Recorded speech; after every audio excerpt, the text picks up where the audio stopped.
Welcome back, friends. Tonight's mystery is waiting. Tell me, where are you listening from tonight? I read every comment. And if you haven't yet, make sure you're subscribed so you never miss the next case. Now, pour yourself a cup of tea. Let's begin. It was 9:30 in Street Mary Mead. The lamps along the high street glowed in the mist, and the village was quieter than usual.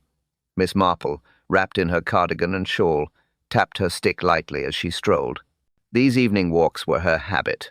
They helped her sleep and kept her eyes open for the small, ordinary details of village life.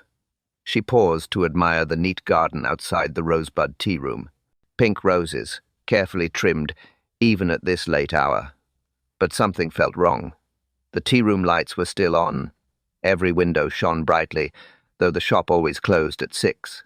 Everyone knew that Mrs. Millicent Farweather, the proprietor, was as punctual as the church bells.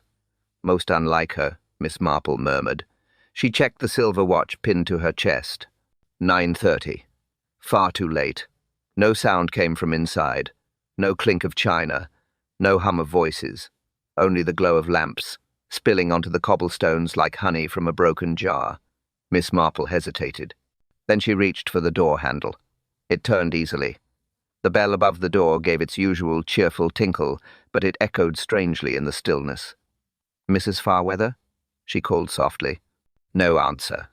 The room looked normal at first glance. Table set with neat white cloths, a vase of roses on each one. The cabinet gleaming with Spode and Royal Worcester, all exactly as it should be. But in the corner by the window, at Mrs. Farweather's private table, something was very wrong. The woman sat upright in her chair, her eyes wide, staring at nothing. Before her an untouched ledger book, a fountain pen, and a steaming cup of tea. The faint scent of bergamot hung in the air. Miss Marple's breath caught. She had seen death before, and she knew it was sitting before her now. But there was more. Across from Mrs. Farweather was a second-place setting. A cup, a saucer, perfectly clean. Someone had joined her. Someone who left in haste. A chair was pushed back at an odd angle. A napkin had fallen to the floor, and the kitchen door at the rear stood slightly ajar. Miss Marple's hand tightened on her stick. This was no accident. This was a meeting interrupted by death. Behind her, on the cobblestones outside, footsteps approached steady, purposeful. She turned toward the sound, bracing herself. The door opened. Dr. Haydock entered, his bag in hand. He stopped at the sight before him. "Good heavens," he whispered. "What has happened here?" Miss Marple said nothing, her eyes fixed on the empty cup across the table. The tea had been poured for 2, but only one remained to drink. "Doctor?" Haydock moved quickly across the room. He bent over Mrs. Farweather, placed 2 fingers against her wrist, then shook his head. "She's gone," he said quietly. "An hour, maybe 2. Miss Marple stayed silent, her sharp eyes roving over the details. Ledger open, figures neatly entered, the pen resting where it had been set down. It looked as though ordinary business had simply stopped. The doctor leaned closer. He frowned. "There's a faint almond scent, and her pupils constricted. Poison, I'd say. Almost certainly in that tea." Miss Marple nodded slightly. "Every evening at 7 she brewed a pot of her special Earl Grey," she said. "She was as regular as clockwork, alone, with her accounts." "Not tonight," Dr. Haydock replied grimly. His eyes went to the second cup. Someone else was here. The 2 stood in silence, the air heavy with bergamot and something darker. From outside, the door burst open. Inspector Slack marched in, notebook already in hand, his manner brisk, confident, too confident. He gave the body a quick glance, then turned to the doctor. "Well, what's the cause?" "Poison," Haydock said firmly. "Administered in the tea." Slack scribbled in his notebook, puffing himself up. "Right then, straightforward enough. She was meeting with someone, they slipped her a dose, and left through the back. We'll have them in no time." Miss Marple's lips tightened. Nothing about the scene felt straightforward. She bent slightly, picking up the linen napkin from the floor. A small smear of lipstick marked one corner, not Mrs. Farweather's usual shade. "Inspector," she said gently, "perhaps the person who sat here wasn't in quite so much of a hurry as you believe." Slack snorted.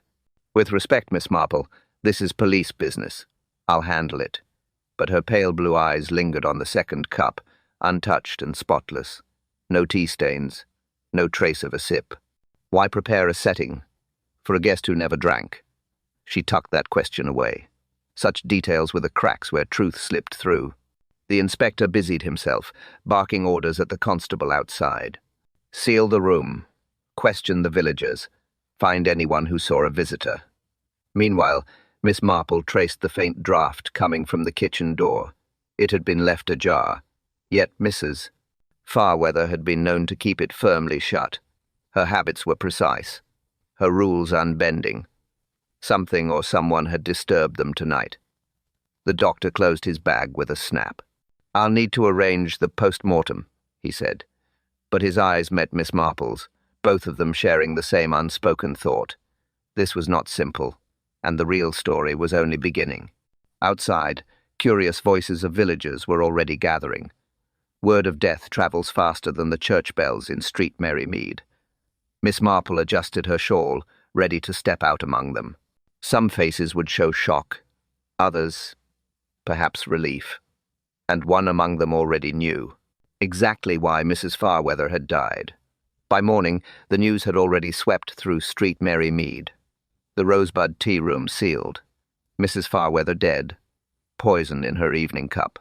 The villagers gathered in knots along the high street, hushed voices, quick glances, speculation blooming like weeds. Miss Marple, moving quietly among them, noticed what others missed. Not every face showed grief. Some carried something else, a flicker of relief, even satisfaction. She paused near Mrs. Price Ridley, who adjusted her hat and murmured, "Such a terrible shock, isn't it? Who would have thought, poor Mrs. Farweather, meeting her end in such a fashion?" But Miss Marple's eyes had already shifted. Miss Peaton, the loyal assistant, stood apart, her hair untidy, her eyes rimmed red from weeping. Of all gathered, she looked the most undone. Miss Marple approached gently. "My dear, I am so very sorry. I know how devoted you were to her." Peaton's lips trembled. "She was everything to me. My work, my purpose, my security. Now gone. You knew her habits well, I expect." "Oh, yes. Every evening at 7, she brewed her pot of Earl Grey, sat with her ledgers until closing." Her voice dropped. "But last night was different." Miss Marple tilted her head, waiting. Peaton hesitated, glancing toward the shuttered tea room. She'd been nervous all week, checking locks, jumping at every sound. And yesterday she asked me to stay late, to prepare the fine china, the locked blend of Earl Grey, fresh roses for the table. She said an important visitor was coming. Miss Marple's eyes sharpened. "And did she say who?" "No, only that it was urgent business. She wanted everything perfect." Peaton lowered her voice to a whisper. She seemed frightened, Miss Marple, truly frightened. The words carried weight. Miss Marple had learned long ago that fear often walks ahead of death. Before she could ask more, Inspector Slack emerged from the tea room, notebook in hand, expression smug. "I've examined the reservation book," he announced. "There's an entry for last night. 7 o'clock. Name of M. Ashford." The crowd murmured. No one recognized it. No Ashford lived in Street Mary Mead. No Ashford had ever visited. Miss Marple exchanged a glance with Dr. Haydock, who stood nearby. Both of them knew every family name in the parish. This one was foreign. Slack puffed up. "Whoever this Ashford fellow is, we'll find him soon enough." But Miss Marple remained quiet. Her mind ticked over the details. The extra cup, the frightened assistant, the mysterious name. Not real, not local. A visitor, or a mask. And Miss Marple whispered to herself, if there is no Ashford, then who truly sat at that table? The morning light filtered through the village, casting a soft glow on the cobblestones. Miss Marple, as was her habit, made her way down the high street toward the Rosebud tea room. It had been sealed by the police, but the windows still gleamed, and the brass nameplate gleamed brightly despite the tragedy within. She paused outside, surveying the scene. The quiet was unsettling. The usual hum of village life had dulled to an uneasy silence. In the distance, she noticed Miss Peaton again. She was standing near the edge of the crowd, her face pale and drawn, and though she tried to hold herself together, there was a certain fragility to her that made Miss Marple's sharp eyes linger. The assistant hadn't returned to the tea room since the night before.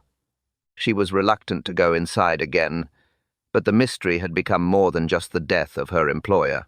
There was something else hiding in the shadows. As Miss Marple moved closer to the entrance, her eyes caught a detail. The tea room's china cabinet, a proud display of delicate porcelain, looked oddly disordered. She'd seen it 100 times lined with royal Worcester, Spode, and her favourite Crown Derby pieces. Today, it was different.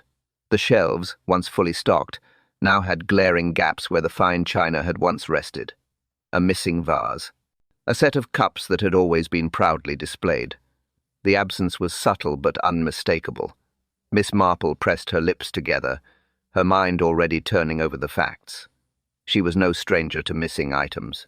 Not in a house full of secrets. She approached the cabinet and traced the glass with a finger. It was the empty spots that caught her eye, more than the remaining pieces. The fine china had been moved. But why? Inside, a small brass key hung from a hook beneath the cabinet, its purpose unclear. Miss Marple's heart quickened. She'd never seen it there before. Before she could examine it further, the sound of footsteps approached. It was Dr. Haydock.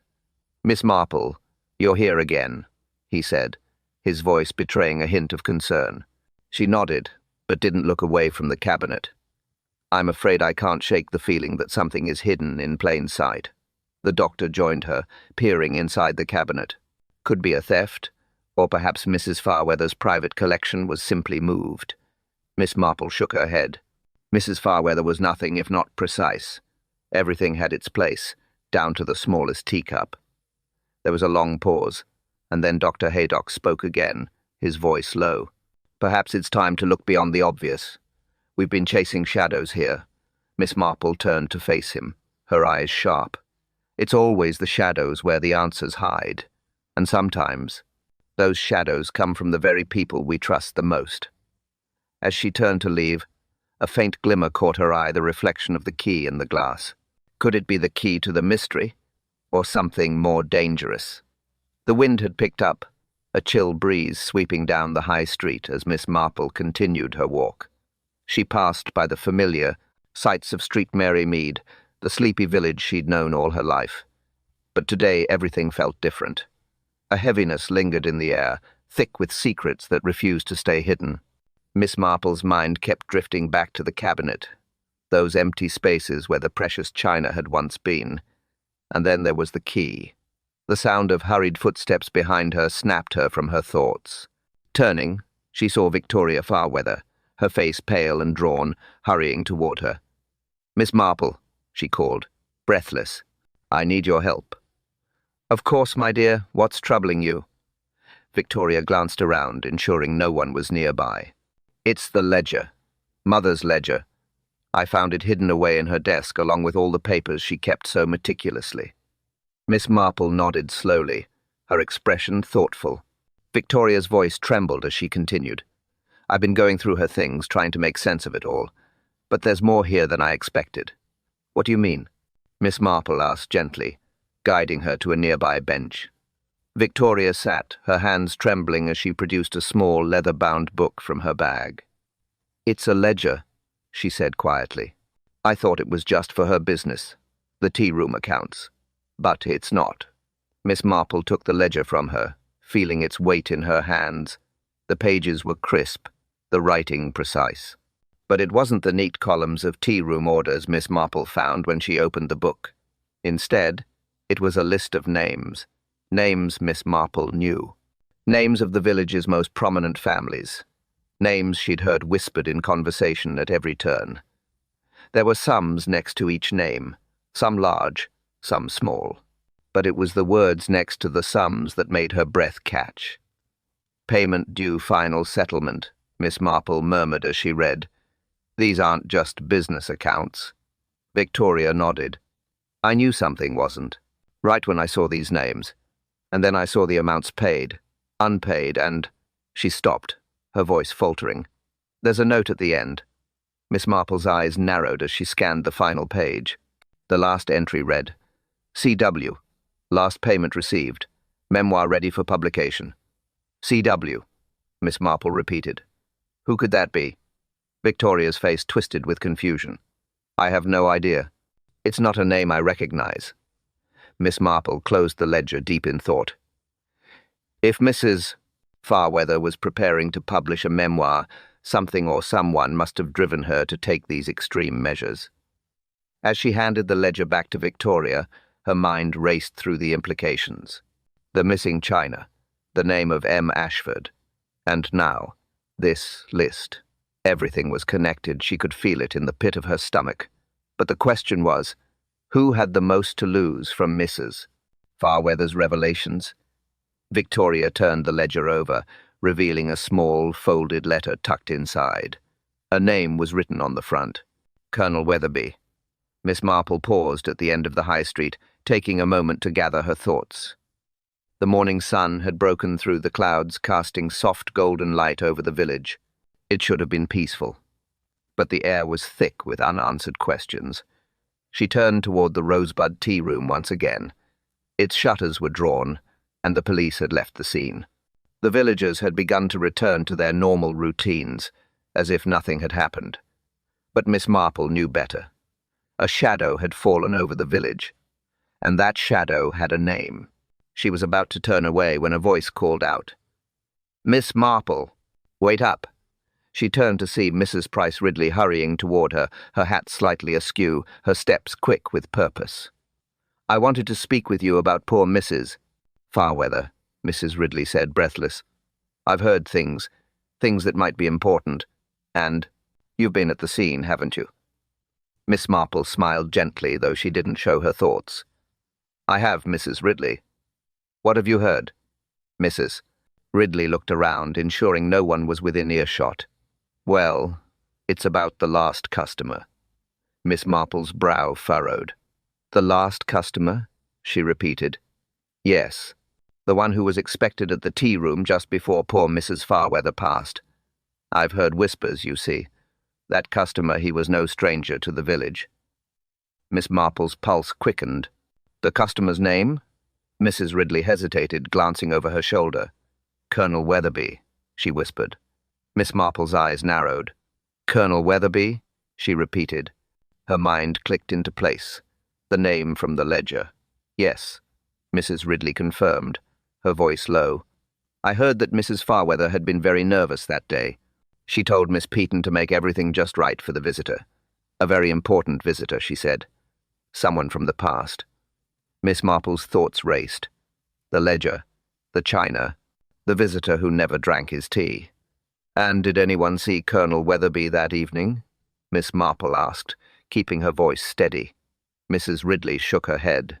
"No one saw him, but he had made an appointment. That's what I overheard. He had been planning to meet with her. What for, I don't know, but it's no secret that Colonel Weatherby has more than one secret in this village." Miss Marple's eyes flashed. The name C.W. from the ledger. Colonel Weatherby, the war hero turned pillar of the community. But there was something in the air that told Miss Marple there was more to this than anyone was letting on. She didn't speak, just nodded thoughtfully. "I see," she murmured. "Thank you, Mrs. Ridley. I shall keep that in mind." As Mrs. Ridley walked away, Miss Marple stood still, thinking. Colonel Weatherby was more than just a name. There were stories. In this village, stories of hidden histories and untold truths. And now, those stories were beginning to unravel. But as Miss Marple turned to leave, she saw a familiar face in the crowd. It was Dr. Haydock, his expression grave. He was looking directly at her. "I think," he said quietly, "we've been looking in the wrong direction." Miss Marple had barely taken a step when she felt the weight of Dr.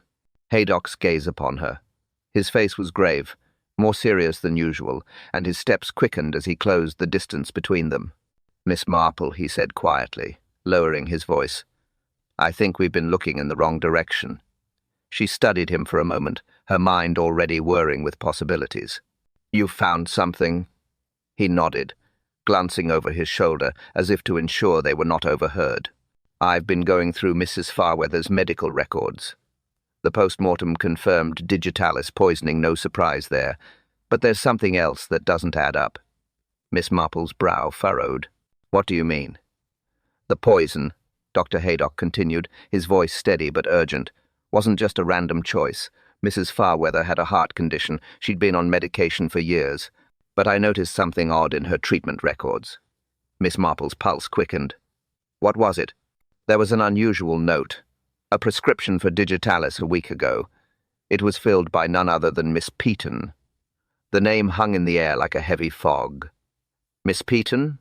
Miss Marple repeated, her voice barely a whisper. She had suspected many things, but this? "I didn't want to jump to conclusions." "Doctor," Haydock said, his voice quieter now, "but after I looked closer, I realized something. She's been acting strangely all week, nervous, as though she knew something was coming." But that wasn't the worst part. Miss Marple's mind raced. "What do you mean?" Dr. Haydock leaned closer. "I paid a visit to Miss Peaton earlier this morning. I asked about her relationship with Mrs. Farweather. She was evasive, but there was something in her eyes, something that didn't sit right. And then, when I mentioned the prescription, she confessed to me." Miss Marple's heart skipped a beat. "She confessed?" Dr. Haydock hesitated for a moment. "She admitted she had been in charge of the medications. That's when she told me something startling. She was in love with someone. Someone in the village. Someone she'd been helping covertly." Miss Marple's gaze sharpened. "Helping in what way?" He hesitated again, and Miss Marple felt the tension tighten in the air. "Miss Peaton confessed that she'd been helping him cover up his past. A man who had a great deal to lose from Mrs. Farweather's revelations. The very same man who had been seen at the tea-room that night. The last customer." Miss Marple's mind snapped into focus. Colonel Weatherby. And when she realized the secrets Mrs. Farweather had gathered, when she saw the danger it posed to the man she loved, Miss Peaton decided to take matters into her own hands. Dr. Haydock continued. "She poisoned Mrs. Farweather's tea. But," Dr. Haydock added, his voice lower now, "there's more. Miss Peaton never acted alone." Miss Marple stood still, processing the weight of Dr. Haydock's revelation. Her mind spun with questions, each one tangled up with the next. Miss Peaton, a woman who had once seemed so unremarkable, now at the heart of this tangled web of secrets, poison, and betrayal. But Dr. Haydock's last words echoed in her mind. Miss Peaton never acted alone. If that was true, then who else had been involved? As if to answer her unspoken question, a sound broke through the stillness of the village. The faint but unmistakable sound of footsteps. Miss Marple turned, her sharp eyes scanning the street. A man was approaching from the far end of the lane, his gait slow and deliberate. It was Colonel Weatherby. She knew it was him even before he came fully into view. The distinctive way he carried himself, the precise military posture, the stiff shoulders, the eyes that were always scanning, always calculating. He hadn't seen Miss Marple yet, and she took a moment to observe him, her eyes narrowing. Something in his expression, the tightness around his mouth, suggested he was lost in thought, or perhaps in guilt. She moved toward him quietly, keeping her distance, her steps light, purposeful. When she was just a few paces away, she cleared her throat. Colonel Weatherby stopped, his hand instinctively going to the pocket of his jacket. He turned to face her, his features hardening into a mask of politeness. "Ah, Miss Marple, a pleasure to see you." She gave a small, knowing smile, though her eyes never wavered from his. "Colonel Weatherby, always a pleasure," she replied, her voice soft, yet carrying a quiet weight. He seemed to stiffen at her tone, but only for a moment. "Well, I suppose you've heard the news," he said, his voice strained. "Quite a tragic end for Mrs. Farweather." Miss Marple studied him for a beat, Yes, she said slowly, a most tragic end. But not as straightforward as many might think, I'm afraid. He blinked, the slightest hint of tension flickering in his eyes. I'm sure you'll be able to sort everything out, Miss Marple. You have a remarkable ability to find what others overlook. Miss Marple allowed the silence to stretch for a moment, then took a step closer. Colonel, she said softly, I'm curious. Were you the one who made the appointment with Mrs. Farweather last night? His expression faltered for the briefest of moments, too brief for most, but not for Miss Marple. No, he said quickly, too quickly. I have no idea what you're referring to. Miss Marple's gaze never left his face. Really? Because the name M. Ashford came up in connection to that appointment. It seems an awful coincidence that no one knows of an Ashford in the village, but that name appears in the same ledger as yours. His jaw tightened. I don't know anything about that, he said, his voice colder now. I think you're mistaken, Miss Marple. I wasn't involved with Mrs. Farweather's death in any way. Miss Marple nodded, but her mind was already racing. Something wasn't right. His reaction, too quick, too defensive. And then, as if to confirm her suspicions, she noticed something else. The faintest bulge under his coat, just visible beneath the fabric. It looked like a small package or perhaps a letter. Colonel Weatherby turned abruptly and began walking away, but Miss Marple noticed something else in his stride, a limp, barely noticeable, but it was there. A limp that hadn't been there the last time she saw him. Miss Marple watched Colonel Weatherby's retreating figure as he walked away, the faint limp in his step bothering her more than it should have. She hadn't imagined something was definitely off. She waited a moment, allowing him to put distance between them, then followed quietly at a distance. There was something about him now, something in his manner, that made her believe he was hiding more than he was letting on. She moved swiftly, staying in the shadows as he made his way to the corner of the high street. He glanced over his shoulder, then ducked into the small alley that ran behind the churchyard. Miss Marple's heart quickened, but she knew she had to keep her distance. The alley was narrow, the cobblestones slick with damp. She took a breath and followed, keeping her footsteps light. There, in the dim light of the alley, she saw him pause at a small, private door. He knocked twice, quickly, then slipped inside. Miss Marple waited a moment before approaching the door. She pressed her ear against it, but she could hear nothing, just the wind rustling in the trees nearby. Taking a deep breath, she turned away and headed back down the alley. She had seen enough. The man who had been so careful to avoid her questions now had even more to hide. As she made her way back to the village square, Miss Marple's mind raced. Colonel Weatherby had a limp, an odd detail she hadn't noticed before. And the letter under his coat, which she hadn't had the chance to examine, what did it mean? Could it be related to the death of Mrs. Farweather? She knew that Colonel Weatherby had been close to Mrs. Farweather in the past, an old friend, perhaps even a former lover. But Miss Marple had learned long ago that even the most trustworthy of faces could conceal dangerous secrets. Her thoughts were interrupted by the sound of a carriage approaching. She turned just as it pulled to a stop in front of the Blue Boar Inn. The door swung open, and a familiar figure stepped out. It was Miss Peaton. Her face was pale, her eyes red-rimmed as if she had been crying. She hurried up the steps of the inn, avoiding eye contact with anyone nearby. Miss Marple's curiosity piqued, and she decided to follow. This was no ordinary visit. Something was wrong, something far beyond the tragic death of Mrs. Farweather. Miss Peaton disappeared inside, and Miss Marple hesitated, her instincts telling her to wait. If Miss Peaton was here, there was more to this story than the village had yet realized. As Miss Marple lingered in the shadows, she caught a glimpse of a shadowy figure entering the inn behind Miss Peaton, a figure she recognized. Colonel Weatherby. Miss Marple stood in the shadow of the Blue Boar Inn, her eyes focused on the entrance as Colonel Weatherby disappeared inside behind Miss Peaton. Her instincts were on high alert. For a moment she considered following them, but something told her she needed to look elsewhere. Something more immediate, more pressing. She turned toward the Rosebud Tea Room, still closed, but a gathering of constables lingering nearby, no doubt going over the details of the night's events. Miss Marple's gaze shifted to the rear of the building, where the kitchen door stood slightly ajar, almost as if inviting her in. She moved silently, approaching the back of the tea room. The area was still, save for the soft rustling of leaves and the occasional call of birds from the nearby trees. The rear of the building was secluded, tucked behind a small stone wall. The door creaked as Miss Marple pushed it open just enough to slip inside.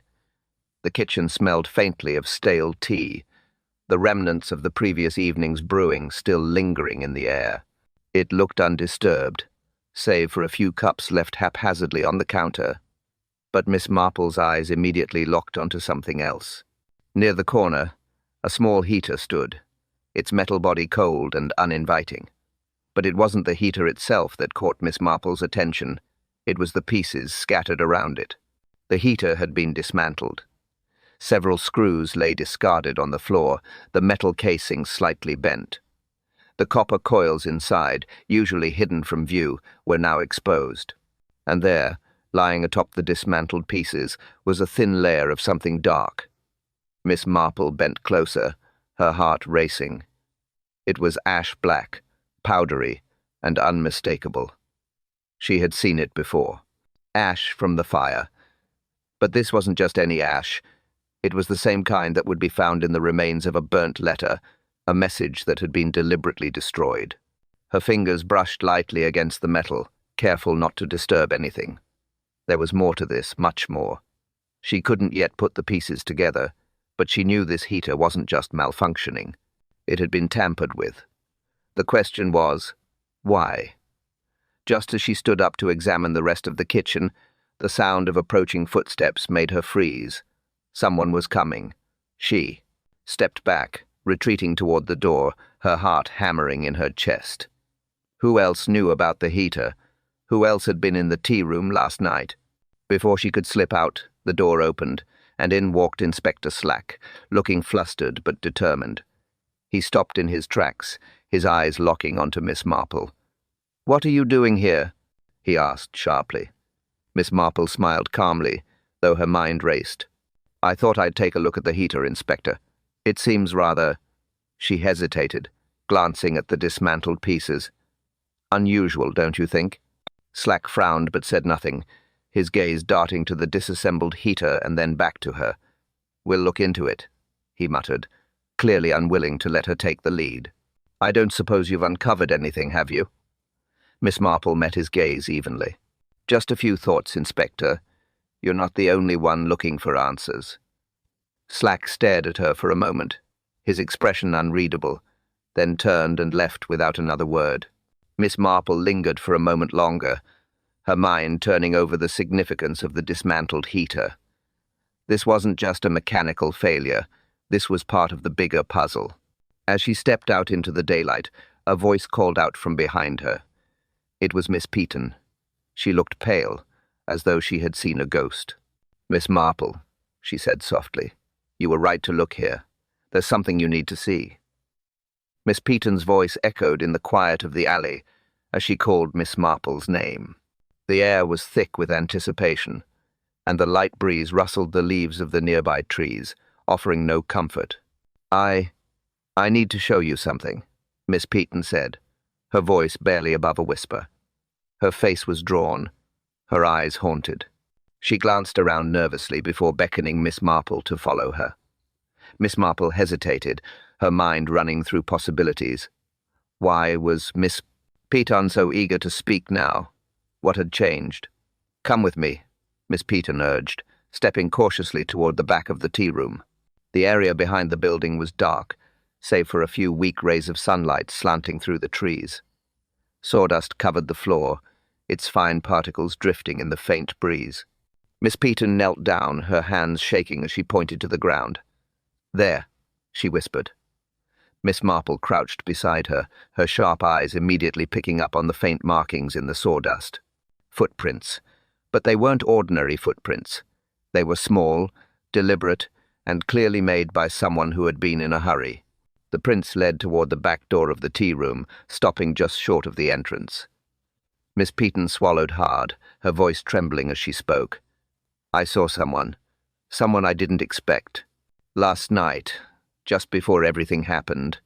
I don't know who they were, but I saw them enter through the back door. They left no trace, but I could see their steps in the dust. Miss Marple's heart raced as she inspected the footprints. The marks were faint but unmistakable, and they weren't the sort that could be easily erased. Someone had been here, someone who didn't belong. Who was it, Miss Peaton? Miss Marple asked softly. But Miss Peaton shook her head, her eyes wide with fear. I don't know, she said quickly. I didn't see their face, but they were carrying something wrapped in cloth. Miss Marple stood slowly, her mind racing.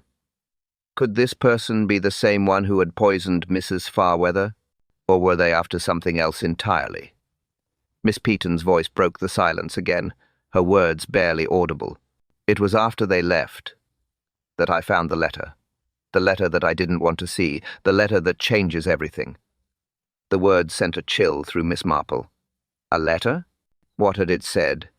I didn't open it, Miss Peaton continued, her eyes filled with guilt. I couldn't, but I know it was meant for someone in this village. Miss Marple reached out and took Miss Peaton's trembling hand. You must show me the letter, my dear. We are running out of time.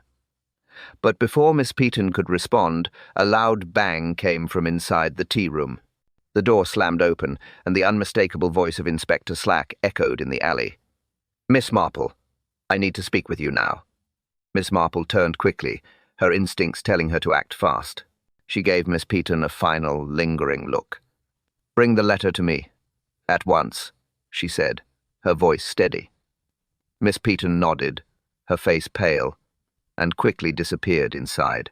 Miss Marple walked toward the inspector, her mind still racing with questions, but she couldn't shake the feeling that the pieces were finally falling into place. As Miss Marple approached the inspector, her foot struck something in the sawdust, another footprint. This one was different. A heavy boot, deep in the dust. And beneath the boot print, there was something shiny, something metal. Miss Marple bent down to inspect the shiny object she'd just uncovered in the sawdust. It was small, round nothing that would catch the attention of most. But to her trained eyes it was unmistakable. A key. She picked it up delicately, turning it over in her fingers. The metal was cold to the touch, and the faint markings on its surface suggested it had been used recently. The key was old-fashioned, the kind you might find in a drawer of forgotten tools or hidden among the belongings of someone who valued privacy. But there was something more to it, something that tugged at Miss Marple's thoughts. Where had this key come from? She straightened up and looked around, her gaze sweeping across the alley and the tea room's rear door. Could this be the key to a hidden room? A locked drawer? A secret that Mrs. Farweather had kept from the rest of the village? Before she could ponder further, a voice broke through the quiet. Miss Marple, what's this about? It was Inspector Slack, making his way down the alley with his usual pomp and bluster. He stopped a few feet from her, his eyes narrowing as he spotted the key in her hand. Found something, have we? He asked, his tone laced with a mixture of irritation and curiosity. Miss Marple held the key up for him to see, her expression calm, though her mind was racing. It's a key, Inspector. A very curious one, wouldn't you say? Slack glanced at it briefly, then looked away dismissively. A key to what? We've already searched the place. Miss Marple smiled, though there was no warmth in it. Ah, but that's just it, Inspector. There's always more to be found if one is patient enough. He scoffed. Patience. We've been patient for days, Miss Marple, and what have we gotten? Nothing. Just a lot of... He stopped mid-sentence, his eyes flicking toward the door of the tea room. The place has been locked up since last night. No one's been in or out except for... He hesitated. Except for you? Miss Marple's smile widened slightly, but there was no mirth in it. I merely noticed a few things, Inspector. It seems that you haven't quite gotten to the heart of this mystery yet. Slack grunted but said nothing further. Miss Marple turned back to the alley, her thoughts moving like a train, steadily gathering speed. The key in her hand was the missing piece she had been waiting for. She was certain now there was a hidden compartment somewhere, something Mrs. Farweather had been protecting. But the question remained. What was hidden? And who else knew about it? The footsteps of Miss Peaton echoed behind them as she approached, carrying something small and folded in her hands. She stopped a few paces away, her eyes meeting Miss Marple's. "I've brought it," she said quietly. The letter. Miss Marple reached for it, and as she opened the fold of paper, the air seemed to thicken. The words written inside were just as she had feared. It was a confession, but it wasn't from Mrs. Farweather. It was from Colonel Weatherby. The final line of the letter read, "I cannot go on like this. The truth must be told before it's too late. If you want to find me, look at the old church. The key is there." Miss Marple stood still for a moment, the letter in her hand, her thoughts racing. Colonel Weatherby had confessed, though not in the way she had expected. The final words on the page chilled her. "If you want to find me, look at the old church. The key is there." The old church. The very same church that stood at the heart of Street Mary Mead. Its towering spire had cast a shadow over the village for centuries. But what could possibly be hidden there? "Miss Marple?" She glanced up to find Miss Peaton watching her closely, her face full of nervous expectation. She must have sensed the gravity of the moment. "Do you think this is where we'll find the answers?" Miss Peaton asked, her voice trembling. "I don't know," Miss Marple replied softly, her mind already working through the possibilities. "The old church has been here for hundreds of years, and it's seen many things. But I believe Colonel Weatherby's words weren't just an idle threat. He wants us to find something before it's too late." Miss Peaton stepped closer, her eyes wide with worry. "What could it be? What are we missing?" Miss Marple folded the letter carefully, tucking it into her pocket. "It's not what we're missing, my dear. It's what's been hidden right in front of us. And I have a feeling the key to unlocking it is just beyond those church gates." With that, she turned toward the church, her pace quickening as she made her way across the village square. Miss Peaton followed, glancing back toward the tea-room nervously, but Miss Marple's focus was entirely on the task ahead. The churchyard was quiet, save for the soft whisper of wind through the trees. The stone walls of the church seemed to press in around her as they approached. The large wooden door at the entrance creaked as Miss Marple pushed it open, the sound echoing eerily inside. The air inside was thick with the scent of old wood and stone. Sunlight filtered through the stained glass windows, casting colored patterns on the floor. It was peaceful, almost serene. But Miss Marple knew better than to be deceived by the stillness. Every step she took seemed to resonate in the hollow silence of the church. "Where would he have hidden it?" Miss Peaton whispered. "Where would the key be?" Miss Marple moved toward the altar, her eyes scanning the room for anything unusual. She paused by the pews, looking at the worn wooden surfaces. Nothing out of the ordinary. Then, her gaze fell on the small pulpit at the back of the church. It was old, covered in dust, but there was something there that caught her eye, a faint glimmer. She stepped forward, kneeling down to inspect the pulpit more closely. Beneath the worn surface of the wooden stand, she noticed a small notch. Miss Marple reached out, her fingers brushing the edge of the pulpit. With a slight pressure, a small compartment slid open, revealing a hidden drawer. Inside was a metal box, small and tarnished with age. It was locked, but Miss Marple's fingers were already tracing the outline of the keyhole. She didn't need to look any further. The key she had found earlier was the one that fit. Her heart quickened as she slid the key into the lock. With a soft click, the box opened. Inside there was a bundle of papers, carefully wrapped in brown cloth. Miss Marple unfolded the cloth, revealing the contents. It was a stack of old letters, each one yellowed with age. And in the center of the pile was a photograph, faded but unmistakable. The photo showed a young Colonel Weatherby, standing, with a woman Miss Marple recognized instantly. It was Mrs. Farweather. But there was something else in the photograph, something that made Miss Marple's blood run cold. A child, standing beside them, with eyes that looked far too familiar. Miss Marple stared at the photograph, her eyes scanning the faces of the young Colonel Weatherby and Mrs. Farweather. The child standing beside them seemed almost out of place, too young to be anything but a shadow in the background. But it was the child's eyes that struck her. They were too familiar. She had seen them before. The same sharp, calculating gaze. the same piercing blue. Her heart skipped a beat as the realization hit her. This child was none other than Miss Peaton, standing in the arms of Mrs. Farweather. Miss Marple's mind raced as she pieced together the implications of this discovery. Miss Peaton was not just an innocent assistant. She was tied to this mystery in a way that no one had imagined. The woman who had been so devoted to Mrs. Farweather, so seemingly loyal, had a much deeper connection to the tea-room than anyone had suspected. Miss Peaton's voice broke through her thoughts. "Miss Marple, what is it? What have you found?" Miss Marple turned slowly, her eyes narrowing as she looked at the young woman. She held the photograph out, her fingers trembling as she pointed to the child in the picture. "This child," Miss Marple said softly, her voice steady but full of weight, "is you, isn't it, Miss Peaton?" For a moment Miss Peaton stood frozen, her face paling as she looked at the photo. Then, without a word, she collapsed into a nearby chair, her face hidden in her hands. "Yes," she whispered, her voice broken. "Yes, it's me. I was that child." Miss Marple took a slow step forward, her expression softening. "I thought so," she said gently, "and now it all makes sense." Miss Peaton looked up, her eyes filled with tears. "You see, Miss Marple, I wasn't just an assistant to Mrs. Farweather. I was her daughter, her real daughter."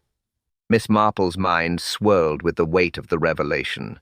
Everything that had seemed so confusing, the motives, the emotions, the desperate fear in Miss Peaton's eyes, it all clicked into place.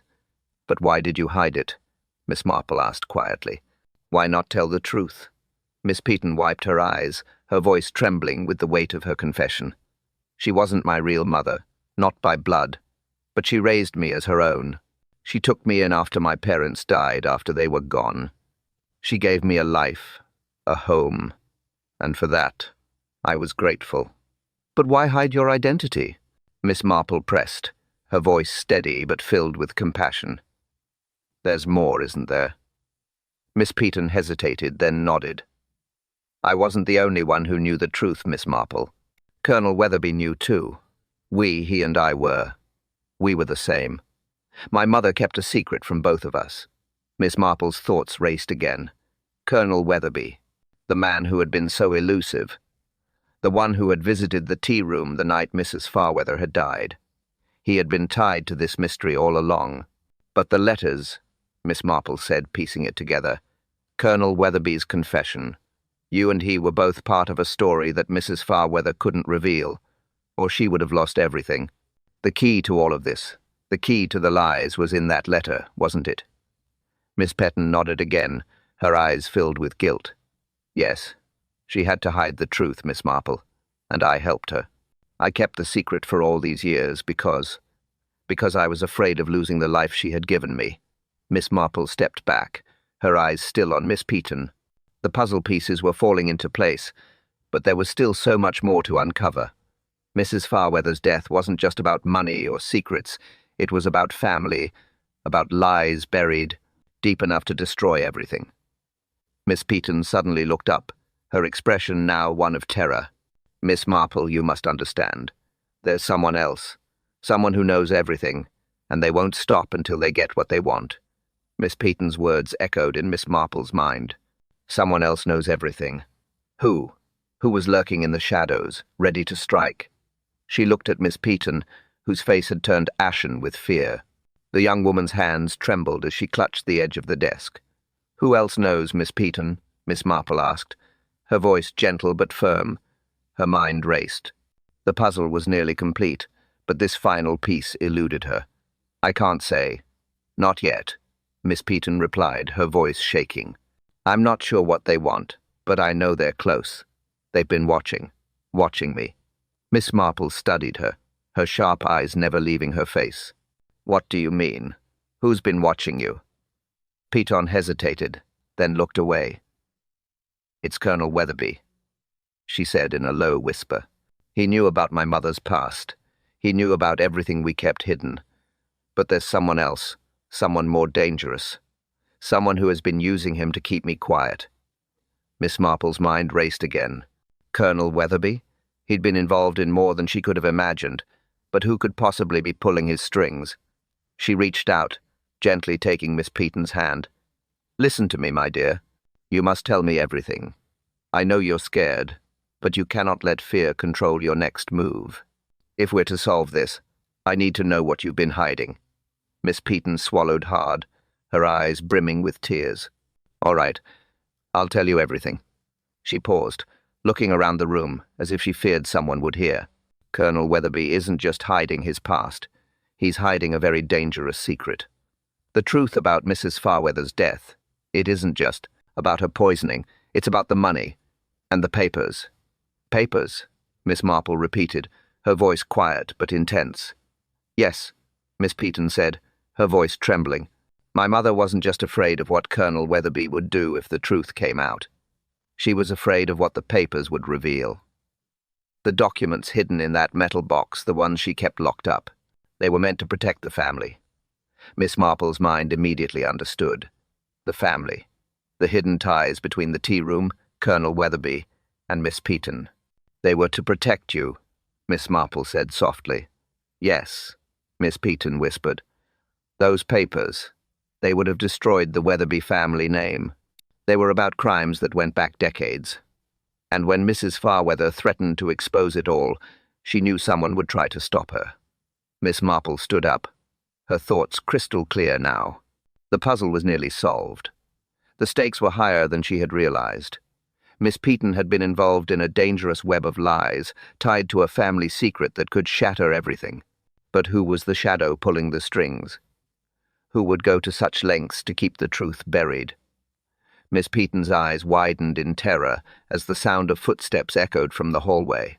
Someone was coming, and they were not here to discuss the past.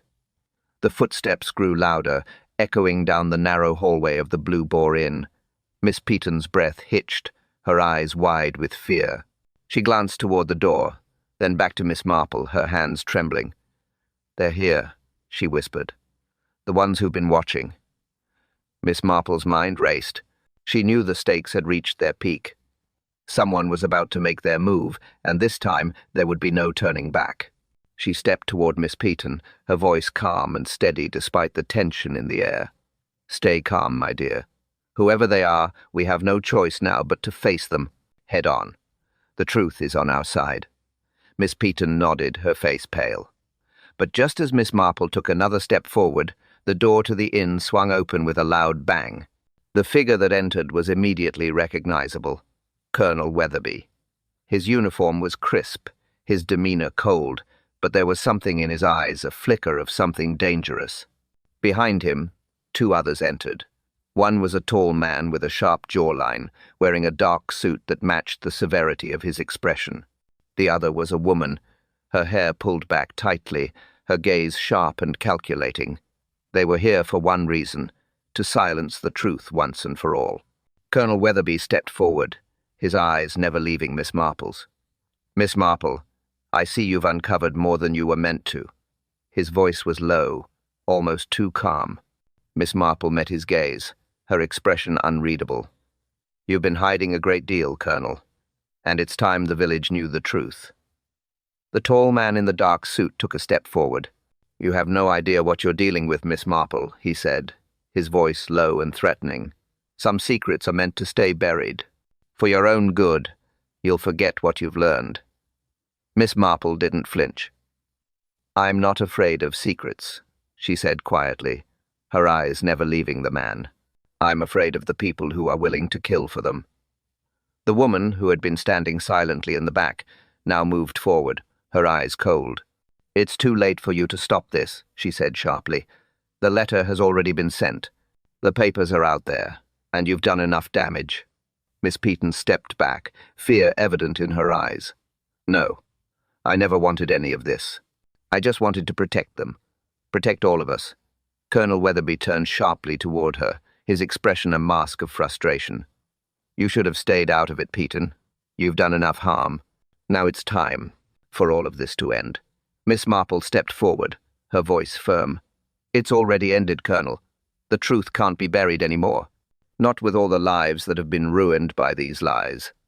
Colonel Weatherby's jaw tightened, but before he could speak, Miss Marple raised a hand to stop him. You've been hiding behind your position, your influence, thinking you could control the past. But you can't control the future. And now, you'll answer for what you've done." The room fell into a heavy silence as the reality of Miss Marple's words sank in. Colonel Weatherby's eyes darted to the woman and the tall man beside him, then back to Miss Marple. For the first time, a flicker of doubt crossed his face. But it was too late to retreat. The game had shifted, and the truth was about to come crashing down. Before anyone could speak, the door to the inn slammed open once again. A new figure appeared in the doorway, a man Miss Marple hadn't expected to see. It was Dr. Haydock, his expression grim, and in his hands he held a bundle of papers, each one marked with a single word: evidence. The room was charged with tension as Colonel Weatherby, the tall man, and the woman stood frozen, their eyes flicking from Dr. Haydock to Miss Marple. Dr. Haydock stepped into the room, the bundle of papers in his hands weighing heavily in the silence. He didn't waste time. His voice was low but firm. "I've been to the church, and I've seen everything." The woman in the back stiffened, her face paling. The tall man shifted uncomfortably, his hand twitching near his jacket pocket. Miss Marple stepped aside, giving Dr. Haydock the space he needed to stand before the group. Without a word, he opened the papers in his hands, laying them out on the table. Each document was marked with a seal Miss Marple knew all too well. "It's all here," Dr. Haydock said, his fingers pointing to the papers. "Letters, records, transactions, everything. The missing pieces you've been hiding for years. Everything that ties Colonel Weatherby to the crimes that have been buried in this village." The room was still. Even Colonel Weatherby's usual calm seemed to crack for a moment, his eyes flicking nervously to the documents. "This is what you've been protecting," Dr. Haydock continued. "The documents that prove your involvement in not just the poisoning of Mrs. Farweather, but a series of much older crimes, murders that go back decades." Miss Marple stepped forward, her eyes fixed on Colonel Weatherby. "You thought you could control the past, Colonel. You thought you could silence the people who knew too much." But Colonel Weatherby's facade crumbled. He exhaled sharply, his shoulders slumping. "You don't understand," he said, his voice trembling for the first time. "All of this was to protect her. Her, my wife. She's been through enough already. I never wanted this. I never wanted anyone to get hurt." Miss Marple didn't flinch. "You've been hiding behind a lie, Colonel. And now, that lie is about to cost you everything." He glanced at the woman beside him, his eyes filled with regret. But she remained silent, her gaze focused on the papers in front of her. "Don't you see, Colonel?" Miss Marple asked softly. "The truth has always been right in front of you. You've been running from it, trying to keep your past buried, but the past doesn't stay dead. And now, it's come to claim you." He took a step back, his hands shaking as he fumbled for the chair behind him. "I didn't mean for any of this to happen," he muttered. "My life was a lie, but it was a lie I built to protect her. It was the only way I knew how." The woman beside him finally spoke. "You destroyed everything. You thought you were protecting her, but you've ruined every life in this village," she said, her voice cold and distant. Dr. Haydock stepped forward, his expression grim. "You've ruined your own life, Weatherby. You've ruined her life." And then, as if the weight of it all finally sank in, Colonel Weatherby slumped into the chair, his face buried in his hands. "It's over," he whispered. Miss Marple stood in silence, watching the scene unfold before her. The truth had been revealed, but it came at a cost. The lies, the secrets, the betrayal, they all shattered in one moment, leaving behind nothing but broken pieces. She looked at Miss Peaton, who had been standing quietly in the corner, her eyes filled with sorrow. "Now you know everything, Miss Peaton. Your mother's secrets, Colonel Weatherby's lies. It's time to move forward." Miss Peaton nodded slowly, her expression a mix of relief and sadness. "I don't know what to do now," she whispered, "but I know I can't keep hiding anymore." As the final pieces of the mystery fell into place, a loud knock echoed from the door. "Inspector Slack is here," Dr. Haydock said quietly. "Get ready. This story is far from over." The knock at the door reverberated through the room, sharp and insistent. For a moment, no one moved. Miss Peaton stood silently by the table, her face a mixture of exhaustion and fear. Colonel Weatherby sat slumped in the chair, his hands still trembling as he stared at the floor, as though he could somehow make the past disappear with a single thought. "Doctor." Haydock glanced at Miss Marple, a question in his eyes. She nodded, though her own mind was racing with the implications of what had just been revealed. The reckoning was finally here. Another knock, this time louder. Miss Marple turned toward the door, her resolve solid. "Come in," she called, her voice steady despite the storm of emotion swirling inside. The door creaked open, and Inspector Slack stepped into the room, his expression stiff but with a hint of concern lurking beneath. He paused at the sight of the gathered group, his gaze shifting from Colonel Weatherby to Miss Peaton, and finally landing on the documents spread out before him. "Miss Marple," he began, his voice a bit more cautious than usual. "I've come to see what you've uncovered. It's been a complicated case, to say the least." Miss Marple didn't respond immediately. Instead, she gestured toward the papers on the table, her eyes meeting Slack's. "They're all here, Inspector. The truth about Mrs. Farweather's death, the lies that have kept this village in the dark for so long. The pieces finally fall into place." Inspector Slack took a step forward, his eyes scanning the papers with a growing understanding. "This is a lot to take in." Miss Marple remained calm, her gaze never leaving the inspector's face. "You have a duty now, Inspector. You can no longer hide behind the convenience of ignorance. The truth is out, and it's time to act." Slack stood motionless for a moment, his fingers brushing against the edge of the documents. "I don't know if I'm ready for this," he muttered. "But it's clear you're right. All of it. It was right here, under my nose, and I missed it." Miss Marple's voice softened, but her words were firm. "You weren't the only one, Inspector. We all missed it until now. But now we know what happened. Now we can hold people accountable." She turned toward Miss Peaton, who had remained silent, her face pale but resolute. "It's time for you to decide what you want from all this, my dear. Your mother's legacy, your own truth, whatever it is you need to move forward." Miss Peaton's eyes met Miss Marple's. "I don't know what comes next," she said, her voice cracking. "I've lived with these lies for so long.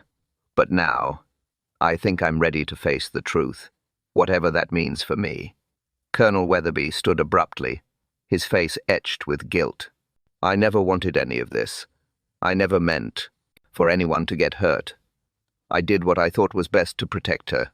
But now, it's too late." The weight of his words hung in the air, thick with the finality of what had come before. Miss Marple nodded slowly. "The past can't be undone, Colonel, but redemption begins with truth.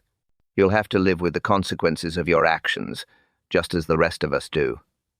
A heavy silence followed, broken only by the sound of Inspector Slack moving to the table and picking up the letter with Colonel Weatherby's confession. "This is it," he muttered. "This is where the story ends, and where the real work begins." Just as the tension seemed to reach its peak, another knock came softer this time, almost tentative. Miss Marple turned, her eyes narrowing as she considered the door. "There's more?" she whispered to herself. She rose to her feet and approached the door, opening it just a crack. A figure stood there, a man she hadn't expected to see. It was the tall man who had entered with Colonel Weatherby, the one who had seemed so distant, so aloof. He began, his voice shaky. "I need to talk.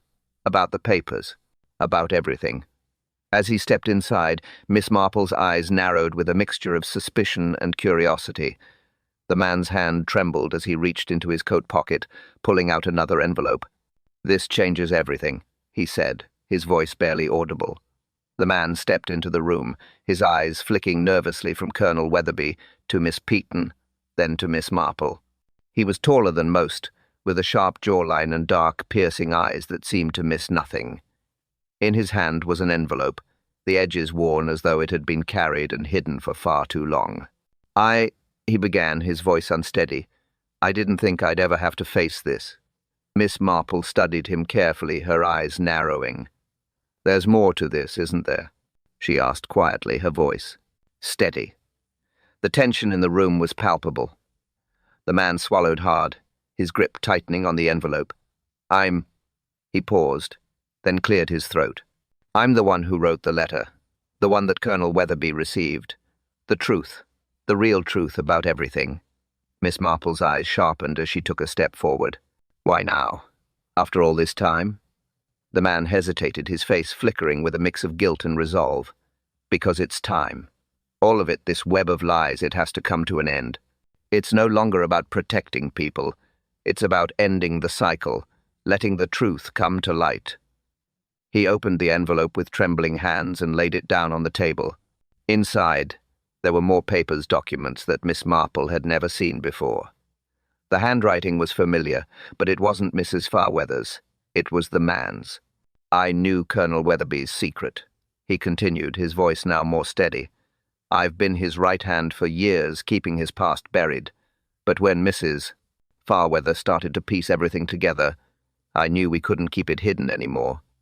Miss Marple carefully scanned the documents, her eyes catching the words, Confession of a Witness. This wasn't just about Mrs. Farweather's death.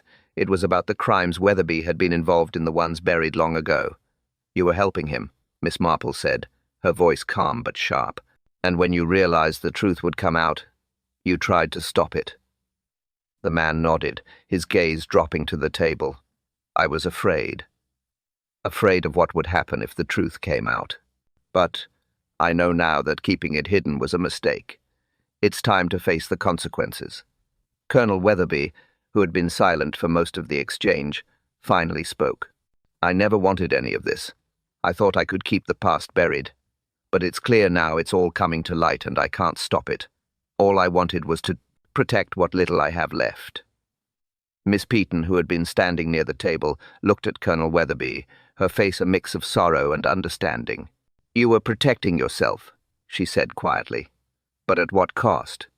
Miss Marple turned to face the man who had just spoken. And you? What will you do with all this? The man took a deep breath, his shoulders sagging. I'll turn myself in. I've kept the secrets for too long. It's time for the village to know everything. The truth, all of it, needs to be heard.